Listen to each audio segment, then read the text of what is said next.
দর্শক বলছিলাম সারা দেশেই বেড়েছে শীতজনিত রোগের প্রকোপ।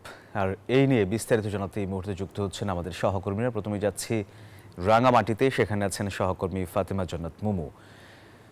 মুমু, শিশু এবং বৃদ্ধদের অসুস্থ হওয়ার সংখ্যাটা বেশি, হাসপাতালে রোগীরা পর্যাপ্ত সুবিধা পাচ্ছে কিনা কি দেখছেন জানাবেন আমাদের।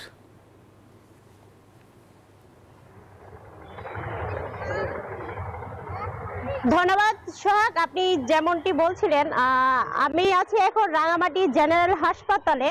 যেহেতু শীত বেড়েছে আর পাহাড়ে শীত বেশি অনুভূত হয়, তার কারণে রাঙামাটিতে ঠান্ডাজনিত রোগের সংখ্যা কিন্তু বেড়েছে, একই সাথে বেড়েছে রুগীও। রাঙামাটি জেনারেল হাসপাতালে প্রায় প্রতিদিন 150 থেকে প্রায় 200 কাছাকাছি এরকম রুগীও ভর্তি হচ্ছে। যেহেতু এটি 100 শয্যার হসপিটাল, এখানে 100 জনকেই শয্যার মধ্যে রাখা হয় এবং বাকিদেরকে রাখা হয় মেঝেতে রেখে তারা চিকিৎসা করে, এমনকি জানিয়েছেন কর্তৃপক্ষ। যেহেতু রাঙামাটি 10টি উপজেলার মধ্যে একটি মাত্র জেনারেল হাসপাতাল রাঙামাটি, এই জেনারেল হাসপাতালটি।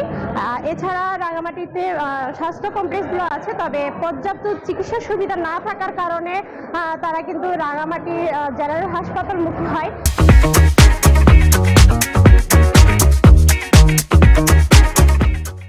এবং এখান থেকে তারা চিকিৎসা সেবা দেয়। আর যেহেতু ঠান্ডাজনিত রোগ বেড়েছে, সবচেয়ে বেশি আক্রান্ত হচ্ছে শিশু এবং বৃদ্ধরা, যার কারণে হাসপাতালেও এইভাবে ভিড় লেগেই আছে। এবং রাঙামাটি জেলা হাসপাতালে শুধুমাত্র শয্যা সংকট নয়, পর্যাপ্ত চিকিৎসকও সংকট রয়েছে, আছে জনবল সংকট এবং অন্যান্য যে লজিস্টিক সাপোর্ট এগুলো সংকট রয়েছে বলে তারা আমাদেরকে জানিয়েছে, যার কারণে চিকিৎসা দিতে অনেকটা তারা হিমশিম খাচ্ছে। এবং তারা বলছে যারা দূর দূরান্ত থেকে আসে এবং তারা অনেকটা চিকিৎসা নিতে অনেকটা ব্যাগ পাচ্ছে, অনেকেই বাধ্য হয়ে হাসপাতাল ছেড়ে তারা চট্টগ্রামমুখীও হচ্ছে। তো রাঙামাটি থেকেই ছিল আমার কাছে সর্বশেষ তথ্য। স্টুডিওতে সোহাগ। মুমু, আপনাকে ধন্যবাদ।